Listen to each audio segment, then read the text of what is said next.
Sonic, the heart of your system.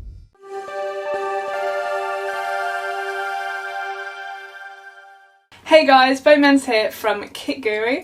In today's video I'll be showing you this pre-built AWD Crate NZXT PUBG H700 system. This system includes an AMD Ryzen 7 2700X processor and also has the Gigabyte Radeon 7 HBM2 graphics card in there as well. Not only that, it does have the Gigabyte Aorus AX470 Ultra Gaming Motherboard, 16 gigs of Corsair Vengeance LPX DDR4 RAM, the NZXT Kraken X72 all-in-one liquid cooler, 250 gigabytes of the Samsung Evo SSD, 2 of the NZXT AER Series 2 140mm RGB LED fans, and then finally it has the Corsair 650 watt gold power supply unit in there as well. This system comes in at a total price of £1,799.99 from the AWD-IT website. So to start things off, we're going to talk about the case. So this case here is the limited edition NZXT PUBG H700 case, and there's only been 2,000 of them produced. The case is made out of the SGC steel and also has a tempered side panel glass window as well. When it comes to the dimensions of this case, including the feet, the width of it is 213mm, its height is 516mm, and then its depth is 494mm. So this case has been made to look like one of the drop crates from the aeroplanes in the PlayerUnknown Battlegrounds games. And I think it's really cool that they've turned that into a case design, as in the game you'll find that there is a lot of really good loot in those crates. So having it on a case is really interesting because when you actually look inside of this crate, you'll see some really nice looking components. So because this case is limited edition, on the inside of it you will find a unique number which has been engraved on a plaque. And this is a really nice touch, especially with there only being 2,000 of them produced. So on top of the case it does have 2 of the USB Type A 2.0 ports. It also has 2 of the USB 3.1 Gen 1 Type A ports, and then also it does have the audio jacks. On the rear of the system, the motherboard has a total of 10 USB options. 4 of those are USB 3.1 Gen 1, 4 are USB 2.0, there is 1 USB-C with 3.1 Gen 2 support, and finally 1 USB 3.1 Gen 2 Type A port. And then also on the motherboard there is a HDMI port, an RJ45, and a lot of audio jacks. And then finally from the graphics card there is a total of 3 display ports and 1 HDMI port. One of the unfortunate things that I did find when unboxing this PC for the first time was the fact that the graphics on top of the case weren't aligned properly.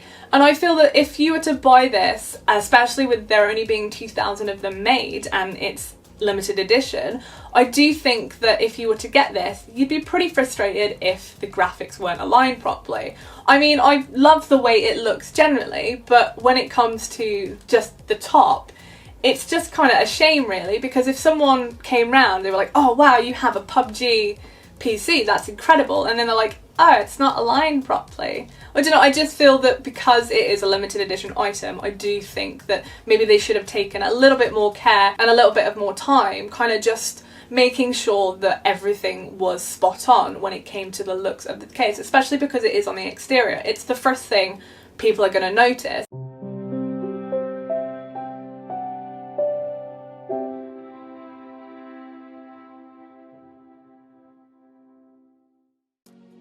One of the things I absolutely adored about this case was the fact that it opened up from the back by just a press of a button. So instead of that awkwardness of having to kind of like slide it in place and maybe one side popping out and then the other side popping out because that didn't stick in, generally I just think that this way is easier. Now let's have a look at the internal of this pre-built system. The motherboard is the Gigabyte Aorus AX470 Ultra Gaming Motherboard, and it's been designed only for AMD processors as it only has the AM4 socket. Some of the main features about this motherboard is that it actually supports the two-way AMD Crossfire or NVIDIA SLI graphics. However, because this system does include that Radeon 7 graphics card, that does not support the two-way AMD Crossfire. So unfortunately, you wouldn't be able to run a 2 graphics card system in this system if you'd wanted to. Another one of these features that the motherboard has is that it's got that dual ultra-fast M.2 NVMe PCIe X4 port with a thermal guard over the top of it, so this will help prevent any of your M.2 devices throttling. Moving on to the CPU in the system, it's the Ryzen 7 2700X 8-core 16-thread processor. and this will have a base clock of 3.7 GHz, and then it also has a boosted clock of 4.35 GHz as well. The CPU is cooled by the NZXT Kraken X72 high performance all-in-one liquid cooler, and that actually includes the radiator, the pump, and also the 3 fans as well. One of the great things about the CPU cooler as well is that it does come with software that will allow you to fine-tune your settings. So you can change your clock speeds here, your lighting effects, and then your pump speeds as well. The graphics card in this system is the Gigabyte Radeon 7, and it comes with 16 gigs of high bandwidth memory too. It has a base clock speed of 1400 MHz, and then it has that boosted clock speed of 1750 MHz. One of the most impressive things about this Radeon 7 graphics card is the fact that it's actually the world's first gaming graphics card that's been manufactured using the 7nm process technology. The memory sticks in this system are 2 of the 8GB DDR4 Corsair Vengeance LPX sticks, and they run at speeds from 3000 MHz. In terms of the storage when it comes to this PC build, it does only have that 250GB Samsung Evo SSD. And I was a little bit surprised by this, to be honest, due to the fact of the price of this build. So realistically, after having an operating system installed onto the PC, you don't really have much room left to play with. So you probably have enough space for maybe around like 2 decent games. So when it came to me testing the performance of this PC build, I did have the Far Cry 5 game and the Division 2 game installed, as well as some of the other testing softwares that we use here at KitGuru. And then I went to go and install Photoshop, and it told me that I didn't have any space left. So in order for me to actually go ahead and install Photoshop, I had to go through and delete one of the games and then reinstall that game when I needed to go and test it. I just feel that only having the 250GB SSD in a system that's clearly catered to gamers, with the PUBG case and having that Radeon 7 graphics card and everything else that's in the system, I just feel it's a little bit of a shame. However, on the AWD-IT website, you do have the option to add additional storage to this build. It's just going to cost you at least $32.99 or more, depending on how much extra storage you want. Personally, with me being a gamer myself, I don't just usually install 1 or 2 games at a time. I normally have quite a lot installed, just in case throughout the days when I do game, I want to play something different and I don't want to wait for that installation time. But then when it comes to only having that 250GB SSD, it just really doesn't give you much space to go ahead and install what you want. You will have to be very kind of like storage conscious. Another thing that's added in with this PC build is the NZXT AER Series 2 140mm LED fans and the Hue 2 controller as well.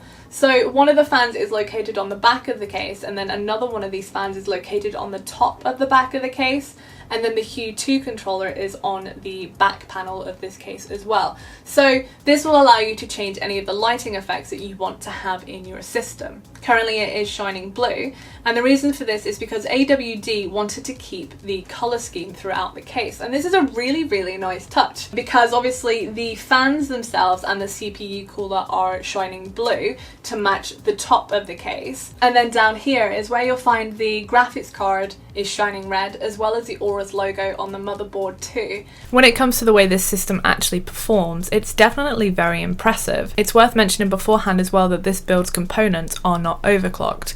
Even though with the included parts that this system has, it does have the capability to be overclocked if you were to fancy doing it yourself.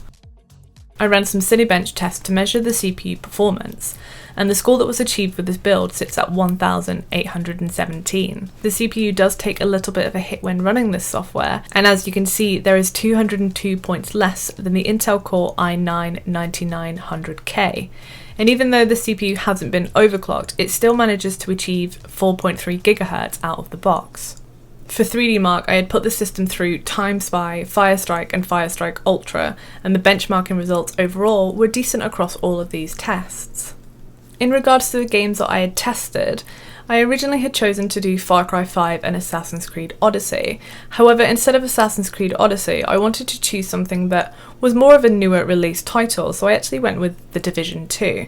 As you can see whilst playing Far Cry 5, we managed to get an average of 96 frames per second on 1080p.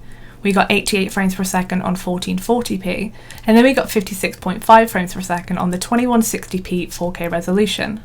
Whereas when it came to the Division, it was slightly more noticeable when it came to the 4K resolution test, as we only managed to achieve an average of 41 frames per second.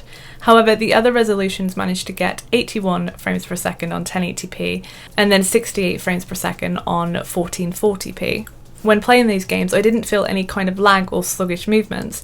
Even with the Division's 4K resolution and the 41 frames per second, it still felt fluid and smooth whilst playing. Testing the temperatures of the CPU and the GPU, under idle conditions the Ryzen 2700X reached a maximum of 43 degrees, and even under gaming and IDA test its temperature peak was no more than 57 degrees.